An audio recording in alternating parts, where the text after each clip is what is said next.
नेहा की सासू माँ रमा जी आज दोपहर से फिर बड़बड़ाए जा रही थी, क्योंकि आज ही उनके रिश्तेदार ने एक बहुत अच्छा रिश्ता उनकी पोती रितु के लिए सुझाया था।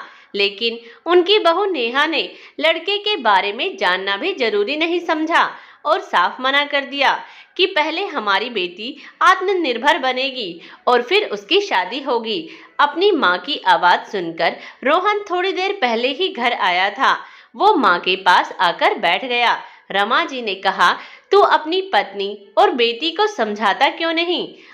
अगर लड़की की शादी उम्र पर ना हो तो फिर अच्छे रिश्ते कहाँ मिलते हैं? फिर बैठी रहेगी उम्र भर या फिर कोई ऐसे वैसे के जाना पड़ेगा? अभी तो एक अच्छा रिश्ता आया था, लेकिन तेरी पत्नी ने एक बार लड़के के बारे में पूछा तक नहीं। अरे रिश्तेदार भी क्या कहेंगे? बेटी को घर बिठाकर रखेंगे क्या? रोहन कहने लगा, क्या करूं माँ, मुझे तो ये दोनों बोलने ही नहीं देती। बस एक बात की रट लगा रखी है, पहले मेरी जॉब लग जाए। रमा जी बीच में बात काटते हुए बोली, तो वो शादी के बाद भी लग सकती है। इतने में नेहा सबके लिए चाय लेकर आ गई और सभी वहीं बैठकर चाय पीने लगे।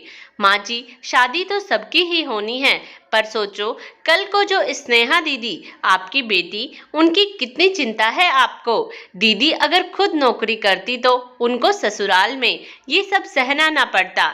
दीदी भी तैयारी ही कर रही थी और आपने उन्हें एक चांस तक नहीं दिया और शादी के बाद भी पढ़ाई जारी रखी जा सकती है, ये कहकर उनकी शादी कर दी। दीदी ने सब बताया था, उनके कितने अरमान थे, सब धरे के धरे रह गए। जीजाजी का व्यवहार अच्छा नहीं रहा, हमेशा उनको एक एक रुपयों के लिए, उनकी जरूरतमंद चीजों के लिए कितना तरसाया गया था। उन्होंने तो अपनी सारी जिंदगी समझौते के नाम पर निकाल दी और कल को हम अपनी रितु की शादी भी कर दे और भगवान ना करे उसके साथ भी ऐसा हो तो। इसीलिए नहीं माँ, हम अपनी रितु को पहले आत्मनिर्भर बनाएंगे, फिर शादी। पास में बैठा रोहन कहने लगा, हाँ माँ, सही कह रही है नेहा।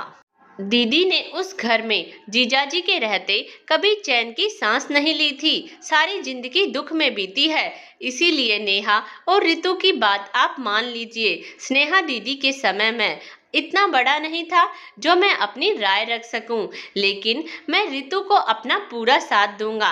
रमाजी चुपचाप बैठी हुई थी, जैसे उनकी आंखों के सामने अतीत के पन्ने बिखरे हुए थे और रमाजी उन्हें समेट रही थी।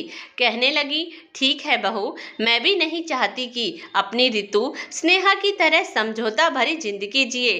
पहले रितु की नौकरी लग जाए तभी शादी करेंगे, नौकरी के बाद में अच्छे रिश्तों की क्या कमी है। वहीं पास खड़ी नेहा और रितु एक दूसरे के गले लग गई और मुस्कुराने लगी। रमा जी ने अपनी पोती को अपने पास बुलाया और कहा, बेटा, जैसे चला आ रहा है पुराने तौर तरीके से, बस उसी को हम मान लेते हैं। आज के तौर तरीके की समझ नहीं है इस बुढ़ापे में। और रितु दादी के गले लग गई। दोस्तों, अपनी राय इस कहानी के बारे में हमें जरूर दे दीजिएगा। धन्यवाद।